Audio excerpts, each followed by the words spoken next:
on to the main event. Okay. Thoughts, ladies and gentlemen. Parents, cover your kids' ears. There might be a lot of expletives in this one. So I'll start. For me, the first round, it was a good round. Before the fight, let me talk about before the fight. Yeah, let's go chronologically before the fight. Because leading up to the fight, I love Conor. I'm a big Conor fan. Leading up to the fight, I thought a lot of the back and forth between the two from Conor was unnecessary, given what happened in the first fight and then the second fight. Obviously, Conor was a lot more respectful towards Dustin. I think the whole donation to charity and things like that got into Conor's head, and Conor was just, your typical Conor from 2016, 17, 18. That's that sort of Conor. Where I don't think it was granted because he slept him. Dustin slept him. Conor was going into that match being slept by Dustin, and Dustin was calm, but in that press conference, he looked shook. Dustin looked shook. Did you think so? I thought Dustin looked shook. I thought he was calm and composed. I thought he was not ready. I'm just going to interject with that. I just think it was the weight cut. I think he just looked a little bit tired. Yeah. I admitted it. When you said on the group chat that he looked shook, I didn't see shook in his eyes. I just saw a lot of tiredness. I'll be quiet. I just thought he was tired. But for me, though, I just thought he'd seen it before. Let's not forget, right? They fought 2 times already before this one. Yeah. And the first one, the onslaught that he took, and I think he just changed approaches. Because the first time they fought, he was very emotive. They're very young, granted, they tried to prove a point in the UFC and all that. But I just thought he was calm. Yeah. I didn't particularly see any fear in his eyes. Fair dues. Again, it might just be Conor pointing it out in the press conference, and I jumped on everything that Conor says. But I did agree with him. I thought he did look shook, but maybe it's more tiredness. Conor, I thought he did all right, but the fight went. Not how I'm not going to stand there and say how I thought the fight was going to go, but I didn't think Conor was going to dominate that fight. I didn't, and Dustin showed up. By the way, for the viewers and listeners, I drive the Conor McGregor bus. Okay, so for all the fans that are Conor McGregor fans and you're in the UK or whatever, I drive the bus, and before this fight, I was blinded by Conor's history. I thought that every time he's had a rematch, particularly where he's lost, he's always looked better. He's always committed himself. He's always been fully involved with what he needed to do. Now, for me, the doubt started immediately after he lost the initial loss to Dustin, because, guys, leg kicks is nothing new. I'm so sorry, but leg kicks are nothing new. And Conor, unfortunately, I think his demise, again, I'm the biggest Conor rider, his demise started with the fight with Floyd.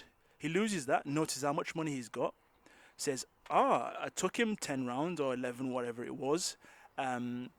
And prior to that, he'd slept Alvarez, by the way. Let's not forget that. So he thought he had the game on lock. He thought the UFC was in his back pocket. Let me try it, which it was at the time. Let's say it was. Yeah, exactly. And then he's By gone the out. way, people, we're talking about 2016. We're in 2021 now. Absolutely. Just saying. We're getting to the point. We're getting to the point, right? So he does that. He does that double champ and all that. First one to do it. Brilliant. For me, that was life peaked at that moment, right? Conor McGregor sleeps Alvarez at Madison Square Garden on the cage, both belts around him.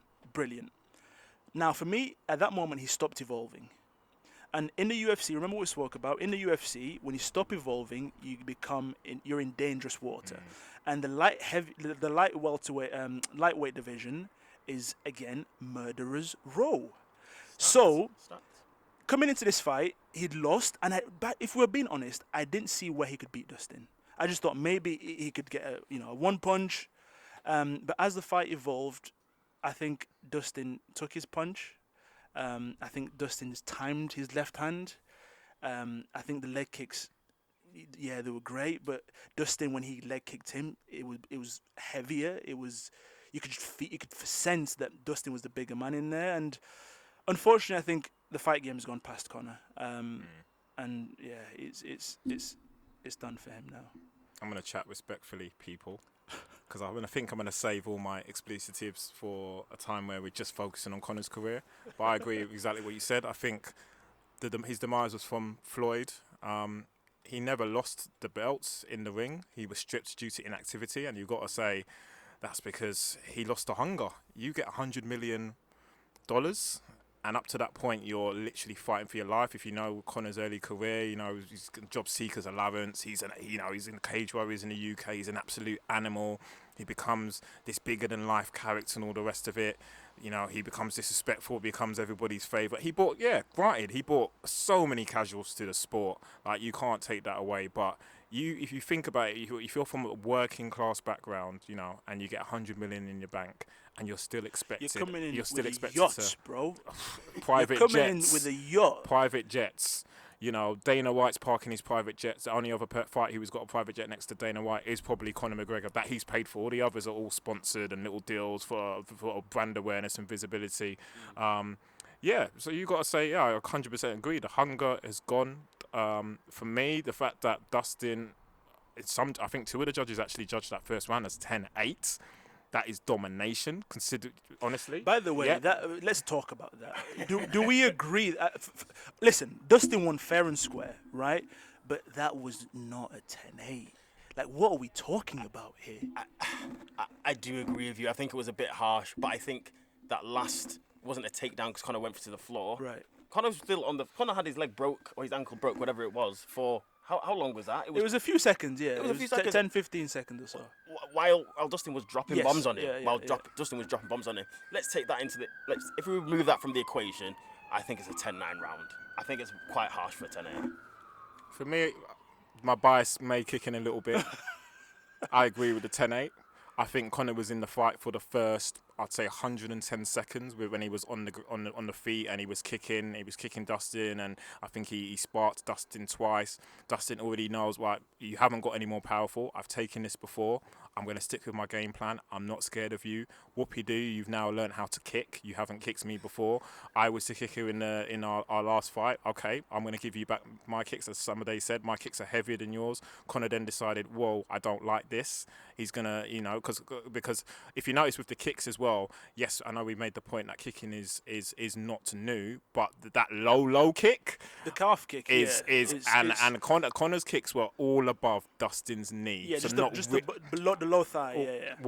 Where if you look at the difference, Dustin knows what he's doing with those kicks, and they were all kind of the lower half of the leg, really battering his legs. It then goes to the ground, and before it went to the ground initially, he was getting mauled. He was actually getting mauled. Yeah, Conor was getting mauled. Let me just say this, right? As a Conor fan, right? You see red flags, and Conor is not a ground fighter, right? And for goodness sake, Dustin is a jiu-jitsu black belt, right?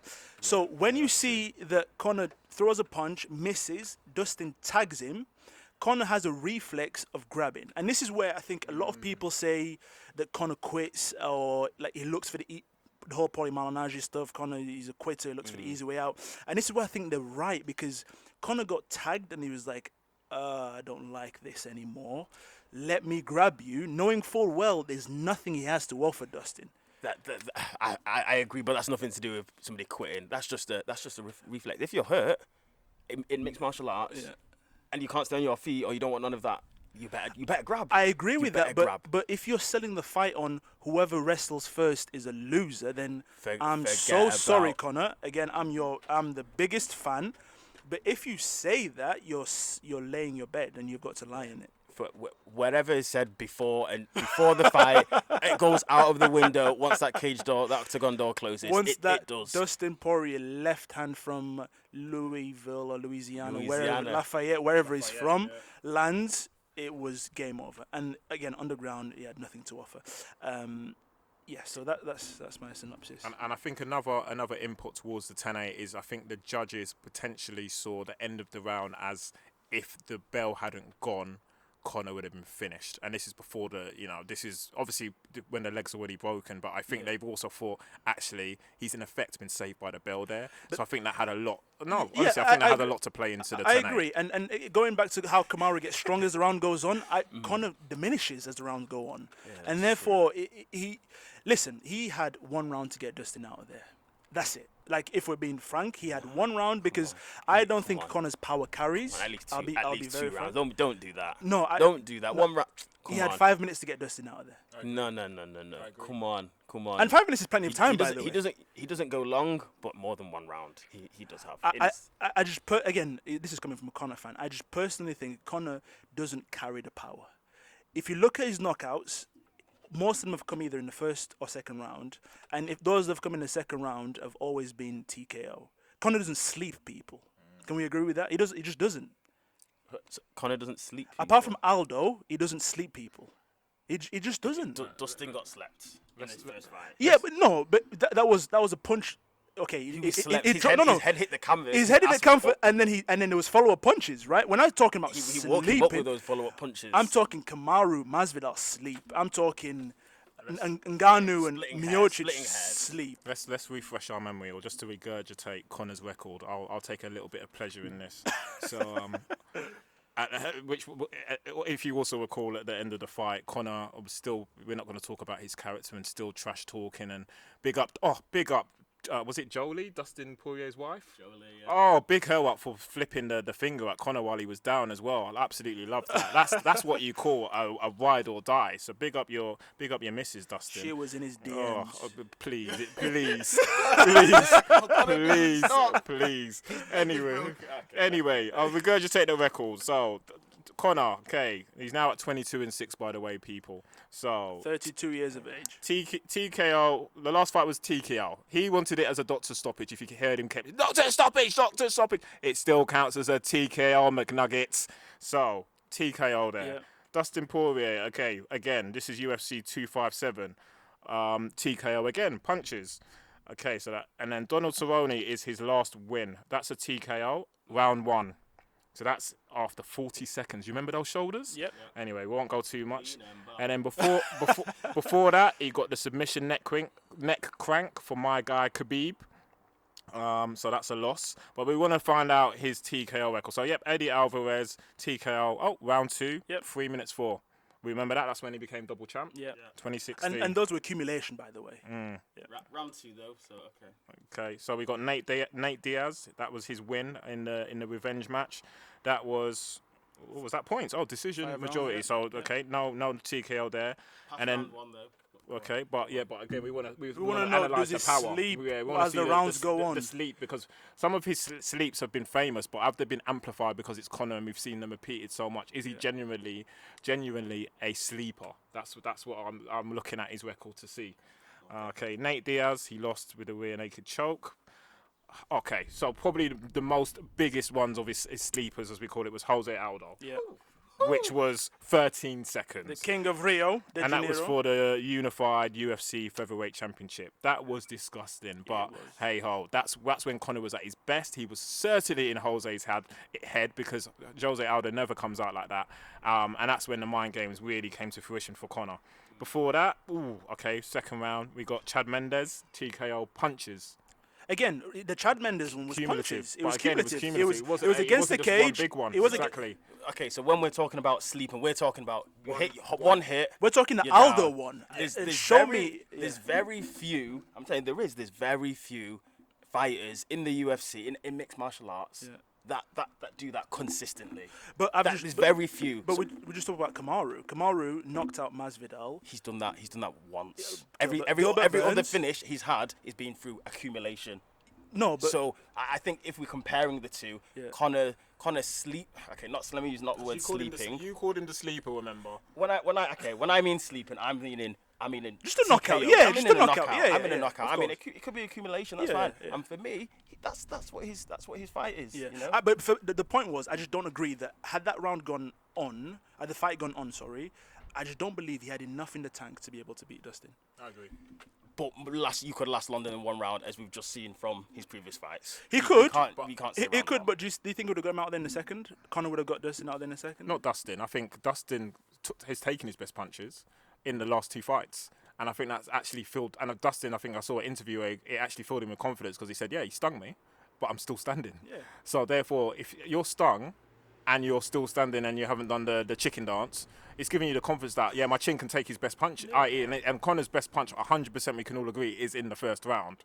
That's when his power is there at his 100%. His kicks, all that stuff. So, I agree. I don't think there's no way before that fight I saw how Conor was going to win outside of the first round and a nice, lovely left that Dustin doesn't see. Yeah, again, coming from a Conor fan, I think the time, like the moments where he beats top 5 guys, I think it's past him. I think there are even some guys who are either unranked or in the top 10. I'm thinking Islam Makhachev. I think Makhachev gets rid of him pretty quickly. And that just shows the decline. Again, he can sell fights, right? Maybe we can talk about what's next for Conor in terms of, where does he go from here? We can. Let's see. For me, I think for Conor, I think lightweight, anything above lightweight as well, that's a no-go.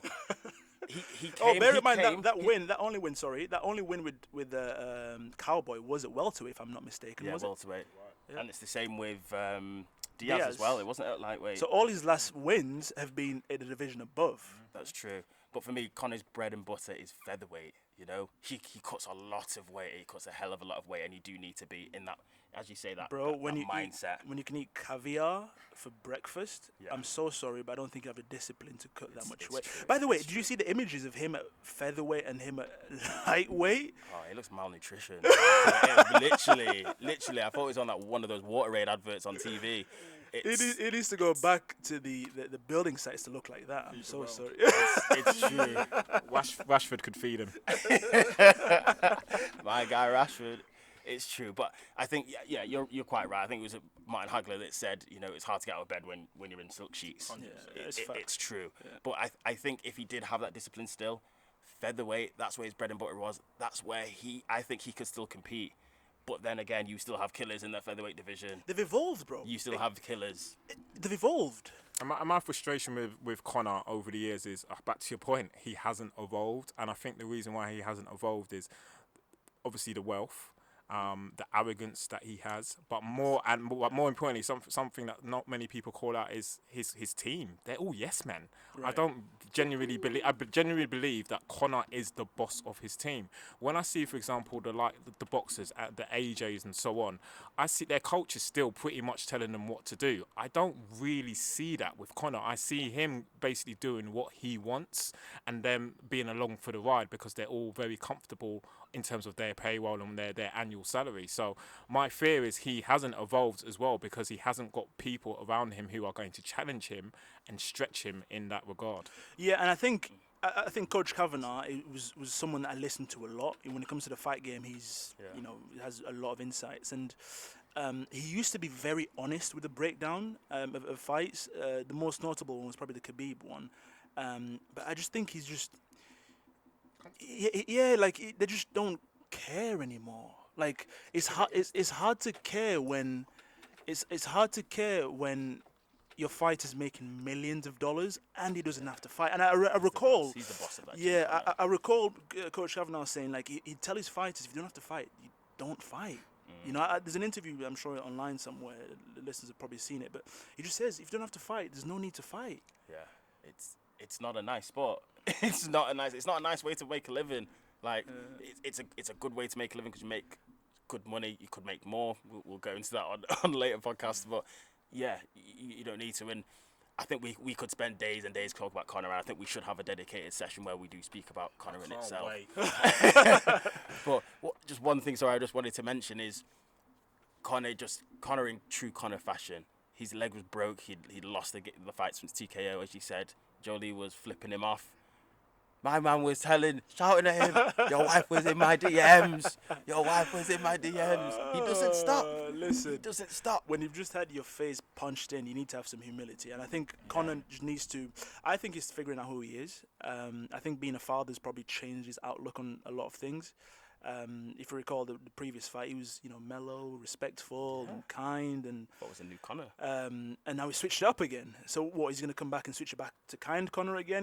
We're doing a WWE type, and then eventually is mean Conor, good Conor gonna fight, or like what are we doing here?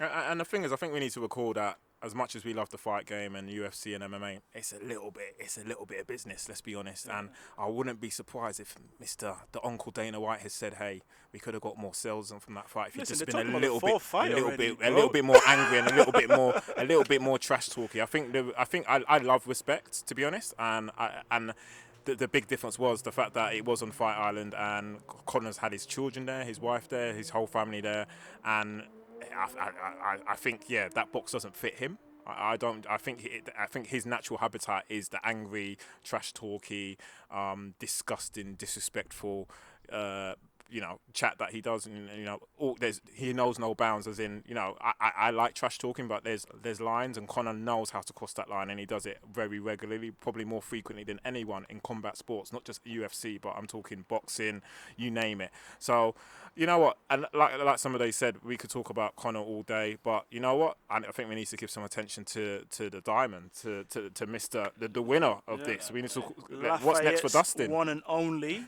I think. For me, Dustin's the best lightweight there is in the UFC. I think.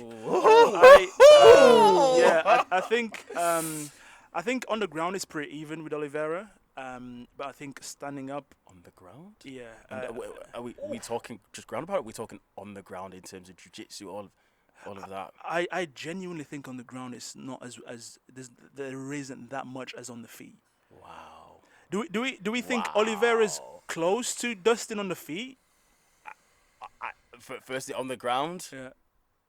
Oliveira can submit him. Oliveira submits him. I could never see in my head Dustin Poirier submitting Oliveira on the ground. Okay, let's that fight, Dustin does not want to take it to the ground at all. And he can afford not to because he's got bums from Lafayette that come through. But I watched his fight with Khabib. We were talking about this before we went on there. And on the ground, Dustin was just mauled on the ground. He had nothing to offer Khabib. Now, is Oliveira at that level of wrestler to be able to maintain him on the ground to then implement the jiu-jitsu game? No, not against Khabib. I forget Khabib is. No, I mean Khabib's ground game is. Does Oliveira have that to be able to? Because I think it's a different type of ground game because Khabib's was very much it was washing sambo as they call it, where it's more grab, throw, lots of throws. Almost you're just getting ragdolled basically. Khabib makes you carry. I can imagine he makes you carry his weight, and he's probably put on so much weight versus when he's been weighed the next day versus actual fight day. But I honestly think it's a different kind of ground game. I think Oliveira is like on the ground. He's like a snake. You think you're safe, and then bang, he's on your neck. I honestly think there's levels. I think I would actually love to see just a ground match between him and Khabib because I think it would just be a clash of two different styles. It would be crazy. But just looking at quickly Charlie Olive's record since his current win streak and how he's ended them. So we're looking at Clay Guida, guillotine choke. That's in Charlie Olive's favour. We've got Christos Gallegos, rear naked choke. I won't go through the opponents, but let's just go through how he's won. So we've got guillotine choke, rear naked choke, anaconda choke, TKO punch, guillotine choke, unanimous decision, punch. That tells me that he's a monster. That tells me he wants to be on the ground. Yeah. And even if you're a seasoned wrestler, jiu-jitsu artist like a Dustin, I'm scared for Dustin on the ground versus Charlie Olives. And Charlie Olives' ground stand-up game isn't too bad either. It isn't too bad. My point is his elbows and those knees and the kicks. Nasty. My point is, I think Dustin's got enough to get the fight back on the feet. And I just think, by the way, Dustin's power is underrated. Yeah. The way he put away Gaethje, if you guys haven't seen that, you can go watch it again. That is true. And Gaethje's a bang merchant. But the way he put him away, the way he put Alvarez away, I just think it's a good fight. By no means am I saying... Every man put Alvarez away just Yeah, the way he got put away in one FC is disgusting. But I think it's a close fight. For me, I would bet on Poirier. Really? Yeah. Really? See, I'm excited for that fight. Yeah. I am. And do you know what surprises me is Charles Oliveira's stand-up game against what's his name? the new guy, Michael Chandler. Yeah, because he was rocked, and I think Dustin has the power to rock him, has the power to knock him out. That's true. I don't think. Let's not forget the fight before that, the domination of Tony Ferguson, what he did to Tony Ferguson off the street. We're forgetting that. That's what really put him on notice. Come on. It was, yeah. But I mean, that may be another time. But I just think Tony was very much so on the decline. But I'm not underrating that performance. I think he was masterful, quite frankly. So yeah. But yeah, as I say, Oliveira, he finished Chandler by punches. Yeah. He finished him with punches. So second round. Yeah. Second round. So I think yes. I think for the boxing, the striking, I think Poirier has the upper hand there. But it's a tough fight. It's a close fight. See, I'm not even certain with the striking, because I honestly think Olives is one of those guys where it's predictable to know that he's so good at the ground game. I think he'll evolve. No, striking. I think his striking he's is clean with it. He's very clean, and he's very efficient. Yeah, like everything lands. We were He's talking straight. about Sugar Shane O'Malley's percentages. Of what was it, 87 landed? Like Charlie Olives reminds me of that efficiency where he's only throwing when he knows it's going to land. He's not throwing just for the sake of I want the judges to see this. So I honestly think even on the to be honest, it's a fight that I love both guys. I think both guys have done it the right way. They've been on the scene for so many years. I think. Hopefully it's a trilogy in the making. I hope the first one, whoever wins, I hope it's super tight and they can really get the spotlight on them. Like it can really go to true, martial artists who've had losses on their records, who've had to do it the hard way. They traditionally haven't been trash talkers. They haven't just gotten a spotlight because they're big names or they've done it the hard way. They've grinded and they're both monsters. And I think 100% they're the two best in the division right now. So how are we rating this card overall? I think I had very high hopes for this card. I did. It didn't live up to the expectations just because obviously the main event which went the way it went, which again there needs to be a conclusive end to that fight, by the way, just FYI. There was, bro. There was. You think there needs to be a 4? Conor doesn't need brain damage, bro. There needs to be a 4th. It was doctor stoppage. Conor doesn't need CT in his life, bro. He wants to enjoy with his beautiful family. I think I do want it to happen, but the money's there as well. It will happen, 100%. Yeah. I personally think Conor doesn't come back to the UFC, and if he does, it won't be a 4th. I think think it might be a sign off with Tony Ferguson, and and that fight will be the retiree fight, the Hall of Fame opening ceremony, for example. Honestly, I don't want to see Conor against Dustin again. Yeah. He hasn't evolved over the years. He's not going to suddenly evolve after a year break, and I imagine that's his first fight back after, let's say, he's inactive for the next 12 months to 18 months. They're just going to throw him again with Dustin, who could potentially have the belt at that point. Come on, guys. Yeah, that's the point. I think just to round up things, I think Conor's is past it. I think if there's never going to be a 4th, purely because I think they do Poirier Oliveira next, and if it goes the way I think it goes and Poirier wins, there's no way Conor gets a title shot. If it doesn't, Poirier's still too good. I think there's Michael Chandler there for him. There's a bit potential Gaethje rematch. There's a lot of ways it can go, and I just think Conor's now in the super fight realm. I think it's either Diaz, Masvidal, Jake Paul, Logan Paul, KSI, Paul, Hezbollah. Like he's in that realm now, you know. Like Hezbollah, that's true. But to answer your question, sorry, I think I'd give that card a 6.5 out of 10. Agreed. I think I would, especially in comparison to UFC 263, which. Agreed. I give it a 6 as well. Yeah, I'll give it 6.5. Although, guys, I think you definitely need to go back and watch the prelims. And taking that into consideration, the whole card, I'd probably bump it up to a 7 because the prelims were fun. There was a lot of stuff going on in the prelims, so I'll give it a nice 7. All right, and guys. plus, Conor lost, and that absolutely, I'll give it a 10, to be honest. The way he lost and then the fallout and everything, and the sleepy, like I said, we'll do an episode on Conor, and we'll cover everything outside of the ring because there's so much fun stuff we can really dissect together. Yep. It's been King's Court, guys. Thank you very much for tuning in, and we'll see you next time. Over and out.